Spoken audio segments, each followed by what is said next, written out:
Здраво сите, добродојавте во новата епизода на Искерт. Денес ќе вработуваме смртта на Тупак Шакур и Биги Смолс, едни од најдобрите рапери во историјата на Америка. Веројате, нивната смрт наистина ја потресе Америка и мене ми е искрено чест што ќе вработуваме во Искерт. Инаку, од денес имаме нов спонзор и ова епизода ќе биде спонзорирана од MD Jewelry и сега можете да видите нивната реклама. Елегантен накид по полни цени. MD Jewelry е правото место за вас. Порачете на линкот под видеото.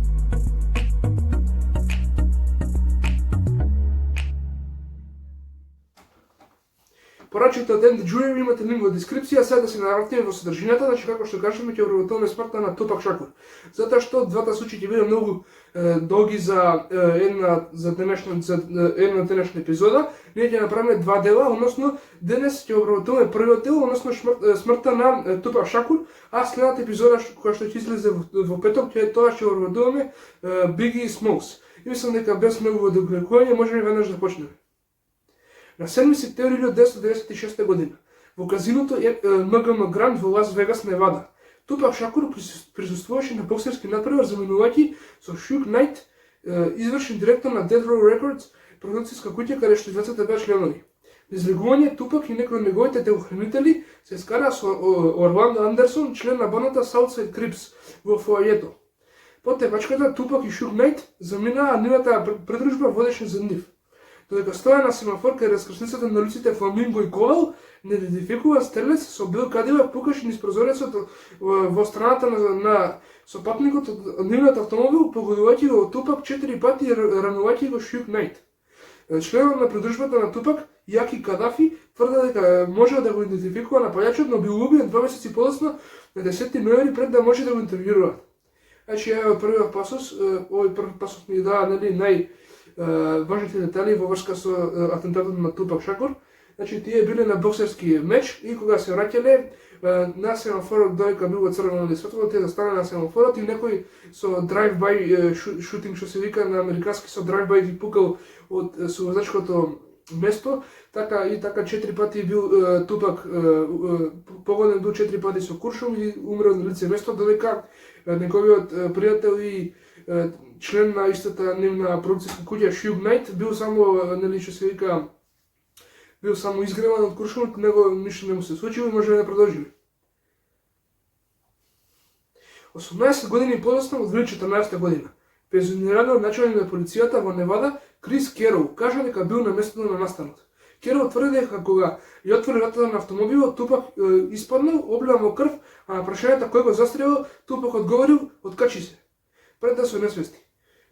Потоа бил однесен во Универзитетскиот медицински центар, а на 13 септември 1996 година починал.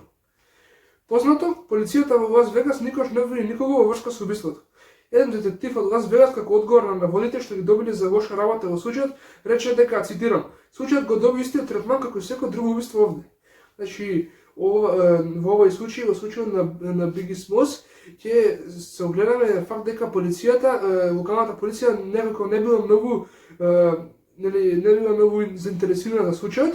Значи, кого ја го истражува, дали бил познат, дали бил некој питач, тие мора целосно да се концентрира на случајот и да не бидат вакви кои што се понашале тука. Значи, тие рекле дека случајот го доби исто третман како и секој друго убиство овде. Со други зборови, тие не биле многу заинтересирани за убиството на Тупак и не дали се од себе за да го решат случајот. Орландо Андерсон, Биги Смолс, Шуг Најт, Шон Комс и еврејската одбранбена лига беа осомничени за убиството на Тупак, некои во врска едни со други. Андерсон за неговата претходна расправа со Тупак, Смолс за неговата едногодишна расправа и претходните борби, Шуг Најт за долг што го имал кон Тупак, Комс поради повеќекратни обвинувања и еврејската одбранбена лига за закони што претходно ги упатиле кон Тупак. Во мај 1998 година, Орландо Андерсон беше застрелен до смрт. До неговата смрт тој тврдеше дека е невин и никогаш не беше обвинен за какво било кривично дело во врска со случајот. Биги Смолс беше застрелен на 9 март 1997 година. Тупак беше кремиран, а неговата пепел беше расфрлена во градината на неговата мајка во планината Стоун, Џорџија. Значи, толку од целиот случај што се однесува до почетниот случај пред теориите, немаме многу информации што треба да обработуваме. Најважното беше више кажано, го кажаме најважното. Инаку, ќе обработуваме 5 теории, односно 5 личности кои што би можеле да бидат замешани во убиството на Тупак Шакур. Мојата прва теорија е дека Орландо Андерсон, бандата Southside Crips и Biggie Smalls сите заедно работеа на оркестрирање на убиството на Тупак. Оваа теорија направи Чак Филипс, поранешен новинар на LA Times. Врз основа на анонимни извори, LA Times одлучи дека членовите на Southside Crips биле вклучени како одмазда за борбата меѓу Тупак и Орландо, дека Орландо бил стрелецот и дека Биги Смолс платил $1 милион за неговото убиство и го доставил пиштолот. Се мислеше дека Биги има улога поради неговата едногодишна расправа со Тупак, која наводно дошла до вербални расправи и дистракови. Тупак во својата песна Hit 'Em Up тврдеше дека спива со сопругата на Биги Фейт Еванс. Потоа дека сме до песните на Тупак, голем поздрав до песната Hit 'Em Up, една од неговите најдобри песни, и ја слушано преку 20 пати и многу ми се допаѓа мене лично. И се навратиме на првата теорија, значи првата теорија вели дека Орландо Андерсон и неговата банда Southside Crips го убиле Тупак, го атентатирале на доставување на Биги Смолс. Односно Биги Смолс ги пратил Орландо Андерсон и неговата банда за да го убијат Тупак Шакур, затоа што, нели, како што кажав, Биги Смолс му бил лут, многу бил лут на Тупак, заради тоа што во песната Hit 'Em Up на Тупак ја споменува неговата жена и рекол дека спиел со незе, а и исто така Биги Смолс му се едногодишно расправимо со Тупак и разни дистракови, значи имаше многу дистракови помеѓу нив двајца во тој период и се вели дека, нели, така се шпекулира на интернет дека токму тие дистракови се нели, како да речам, се никнала ова расправија меѓу овие двајца. Втората теорија е дека Шуг Најт го намести убиството и покри тоа што беше во истиот автомобил со Тупак, кога Тупак беше убиен. Оваа теорија е направена од Расел Пул, поранешен детектив на LAPD.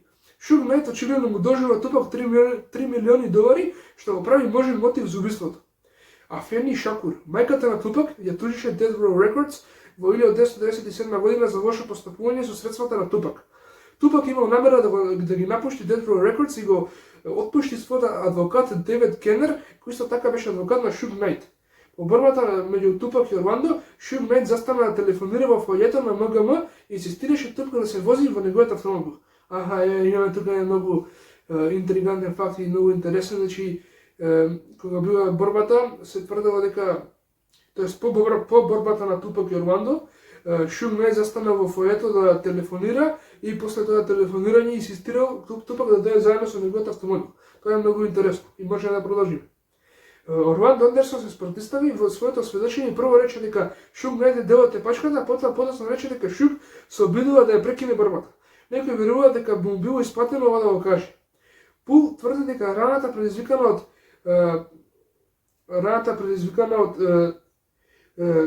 предизвикана од куршумот на Сук никогаш не била потврдена од болницата, полицијата или сведоците.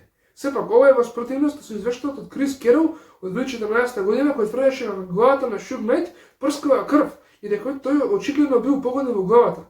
Керол зборува и за искреноста на грижата на Шуг Најт, велеки: "Тоа не беше глума, ова не е човекот што губи, тоа е смешно." Значи овој полицајецов, како што видовме, Крис Керол рекол дека наистина му било жал на Шуг Најт и наистина очајувал, нели, по смртта на Тупак и тоа немало шанси да биде глумење. Со други зборови, нели, Шуг Најт не би можел да биде убиецот, но сепак е овој Орландо Андерсон еднаш рекол дека Шуг Најт бил дел од тепачката, потоа рекол дека Шуг се обидувал да ја прекине борбата и ова е многу сомнително од страната на Орландо Андерсон. Сепак има многу дека има многу мотиви што би му дале на Шуг Најт право да го убие Тупак Шакур, значи има мотивации. И сега можеме да влеземе во третата теорија. Мојата трета теорија гласи дека Шон Комс, познат како Диди или Паф Деди, извршен директор на Bad Boy Records, ја оркестрираше смртта на Тупак. Ова обвинение го изнесе Грег Кадинг, поранешен детектив на LAPD. Кит Дейвис, член на бандата Крипс, на снимка призна дека Диди му платил $1 милион за да го изврши убиството на Тупак и Шуг Најт. Како напредно. Значи ова е до сега, мислам дека најконкретната информација што ја имам прочитана, па мислам дека можеме да продолжиме. Дейвис исто така рече дека Орландо Андерсон, кој бил негов внук, го повлека од шкрапалото и дека бил во автомобилот ноќта кога бил застрелен Тупак. Велејќи: Орвандо го спушти прозорецот и почна да пука. Ако тие се воза на моја страна, јас ќе бев тој што ќе пука. Пред да биде убиен Тупак, тој бил застрелен повеќе пати на 30 ноември 1994 година во студиото Quad Recording Studios во Њу Йорк и дал изјава дека се сомнува дека лицата инволвирани со Диди се сторителите. Ова беше потврдено со признанието на Декстер Исак во 2011 година дека Исак бил ангажиран со работата на Диди да го ограби Тупак истата вечер. Меѓутоа, ако Исак не ги откриеше своите тајни, веројатно ќе беше обвинен за 25 години доживотен затвор за неповрзани обвиненија што го направи признанието до некаде сомнително. Диди негираше секаква мешаност во убиството, велејќи дека, цитирам, оваа приказна е чиста фикција и неверојатно смешна. Така, четвртата теорија дека познатиот рапер Шон Комс или познат како Диди е убиецот на Тупак Шакур. Нели тој членот на бандата што била со Орвандо Андерсон, Кит Девис рекол дека Диди му платил $1 милион за да изврши атентат на Тупак.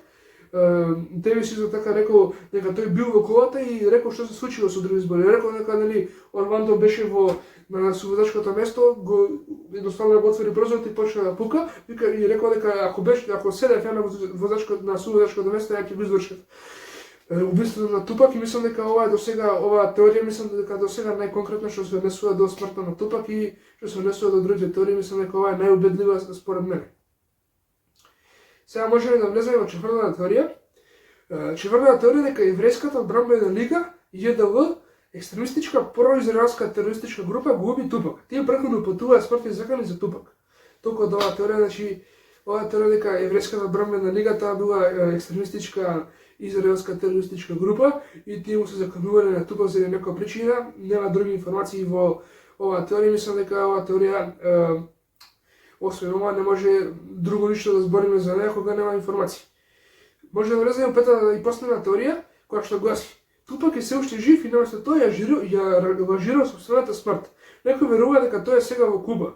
Во 2015 година некои вестници објавија дека човекот по име Девид Мајерс тврдел дека му помогнал на Тупак, меѓу другото вклучувајќи го и Шуг Најт, да ја лажира својата смрт. Сепак приказната се чиреше дека потекнува од сајт за лажни вести. Така, значи петата е најпопуларна теорија во интернетот дека Тупак е се уште жив. Дали кога се гледа дека кога ќе пишете на пример славни личности што наводно умреле, но сепак се уште се живи, прв ќе ви искочи Тупак Шакур. И затоа оваа пета теорија е најпопуларна на интернетот, која што вели дека тој е жив и живее во Куба. Најдов на интернетот многу слики кај што се вели дека, тоест тие слики покажуваат некој што личи на Тупак, ама не се знае дали тој е навистина Тупак. Мене ми личи на Тупак, ама сепак не можеме да бидеме 100% сигурни. И мислам дека со ова завршуваме денешната епизода и смртта на Тупак Шакур. Од што се однесува до сите теории што прочитаме денеска, мислам дека третата теорија ми е најточна и најубедлива што се работи за мене. Тоа беше дека нели Диди, дека Шон Комс со друго име Диди е убиецот на Тупак Шакур. Сепак овој случај како и другите што го преработувавме во Are You Scared, нажалост ќе останаа неразјаснети. И мислам дека можеме да затвориме оваа трета епизода од Are You Scared. Како што кажав, ова е првиот дел од програмата, од оваа програма кај што ќе ги обработуваме смртта на Тупак Шакур и Биги Смолс. Првиот дел го завршивме. Во петок останете во линија и чекате до петок да искочи вториот дел од овој серијал и во вториот дел ќе го обработуваме мистериозната смрт на Биги Смолс. Заради поврзаност на новиот два случаи моравме да направиме вака. Сепак бидете на линија и чекате четвртата епизода на Are You Scared. Дотоаш пријатно и се најубаво.